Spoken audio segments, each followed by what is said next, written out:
Welcome to RAIN, the Real Estate Investor Growth Network with your hostess, Jen Josie. Join like-minded real estate investors and accelerate your business towards greatness. You will hear step-by-step strategies for success, interviews with real estate rock stars, and we will dig deep into past projects where we bear it all, including the good, the bad, and some just plain ugly. So get excited. Here's the bestower of badassery herself, the real Jen Josie. Listener discretion is advised.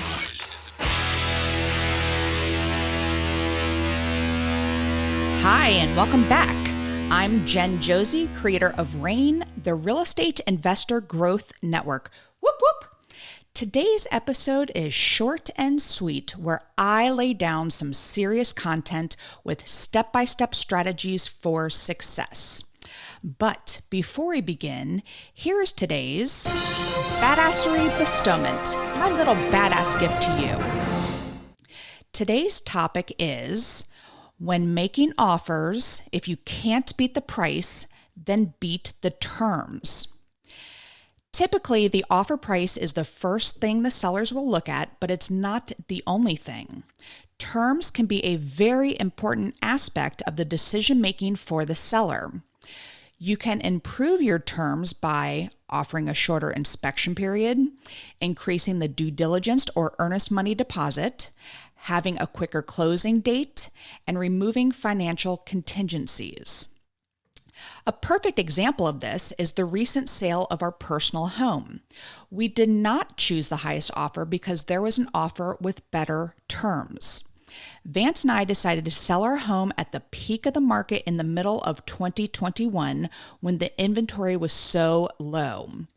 We accepted an offer that was $50,000 over asking, with a very large non-refundable due diligence amount, with an added clause that they would not ask for any repairs. Now, this wasn't even the best part. The buyers also said they would pay any difference beyond the appraisal amount. That last portion of the offer is what sealed the deal for us.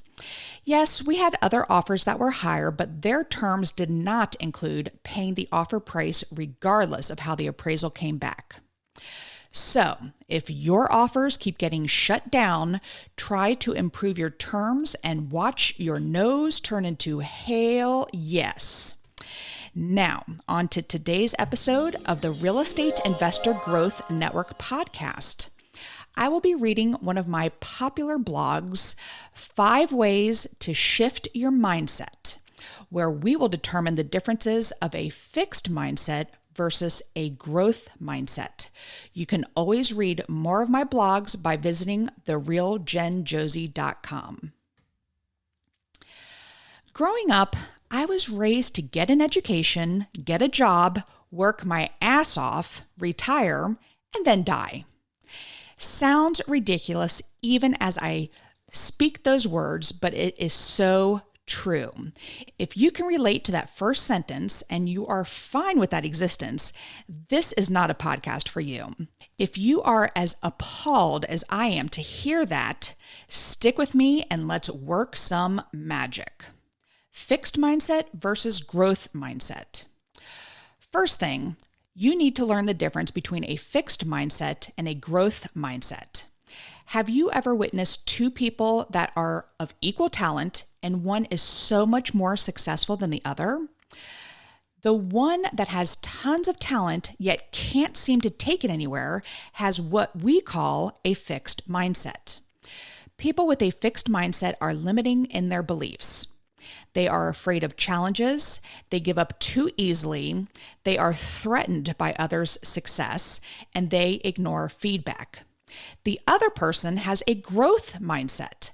Their mindset leads them to an innate desire to constantly grow and improve. They embrace challenges, they accept criticism, they persevere during a failure, and find inspiration in others' success. People who tend to struggle financially have a fixed mindset. They live paycheck to paycheck because they believe that's just the way it is. Many people with a fixed mindset also have the desire to succeed, but they are afraid of change. They avoid challenges because they are too afraid of failing, so they rather not even try. Wealthy and successful people all have a growth mindset. Like everyone, they too experience obstacles and setbacks, yet they view them as learning experiences. They are more open to learning from other people's feedback because they are less likely to take it personally. They are not afraid of a challenge because they reach higher levels of achievement, thus creating a positive feedback loop that encourages them to keep learning and improving. If you currently have a fixed mindset, here's where the magic happens. You have the power to change.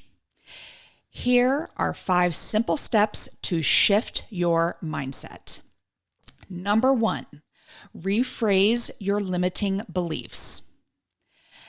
There's a lot of power in the stories we tell ourselves. As you grew up, it could have been a coach, a teacher, or even a parent that may have handed you your first limiting belief. Maybe you were scolded for receiving a bad grade, which made you feel stupid. Maybe you didn't make the school softball team and you decided you would never be good enough for any team sports. Maybe you were cut from the school play because you couldn't memorize your lines, so you decided it was just too hard. All of this negative self-talk builds up over time and can be completely debilitating if you don't get a handle on it. Here are a few suggestions on how to rephrase limiting beliefs. I better stick to what I know. Change that to, I am willing to learn new things. I can't do it. Change that to, I can do it. I'm afraid to fail. Change that to, this is my favorite, I can learn from my mistakes. I will never learn how to do this. Change that to, I want to try and I won't give up. I'm too old to start something new. Change that to, I can do anything at any age. Number 2, set process goals instead of outcome goals. Successful people with a growth mindset focus on the process instead of the outcome.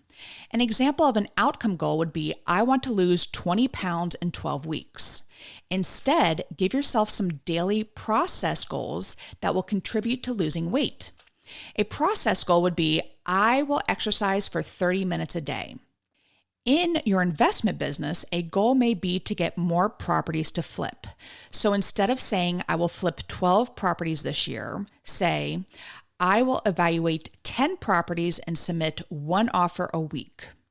By shifting to processes, we can consciously choose a path in which hard work, effort, and persistence will be the key to success.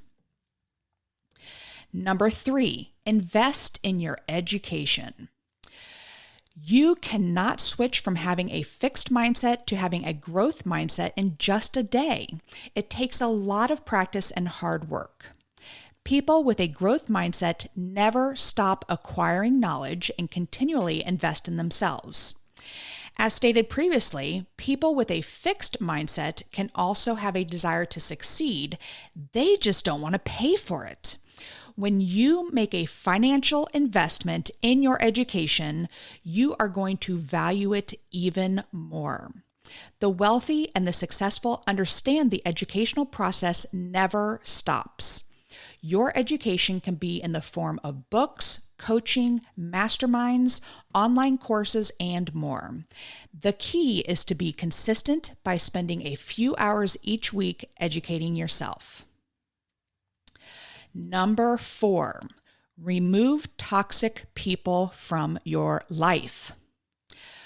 Motivational speaker Jim Rohn said, quote, you are the average of the 5 people you spend the most time with, end quote. If you had a fixed mindset to start with, you probably have others around you with fixed mindsets. As you start to improve your life, you will quickly see how much they drag you down. They will witness your prosperity increase and make you feel bad for achieving something they don't have the courage to do. When you start spending more time with others that have a growth mindset, they will not only applaud your efforts, but challenge you to do even more. Number 5, celebrate all wins. A growth mindset advances through positive feedback, allowing for higher levels of achievement. Take a moment from time to time to reflect on your growth. A big frustration for many is focusing on how far they have to go instead of looking back and being proud of how far they've come. When you add daily habits or processes, those continuous improvements add up over time and produce positive results. When you reward yourself for your efforts, this creates a positive feedback loop, setting yourself up for more success. So, commit right now to shifting your mindset. What you are not changing, you are choosing. Today, choose to be a badass. That is all. Thank you for listening, and we will catch you on the next episode. Now, go out there and share your badassery. And don't forget, make it a great day. Take care. Bye-bye. Whoop, whoop. Thank you for listening to RAIN, the Real Estate Investor Growth Network. Be sure to subscribe on your favorite podcasting platform so you never miss an episode. If you need more badassery, you can follow Jen Josie by visiting therealjenjosie.com or become a member of RAIN by registering on rainmastermind.com.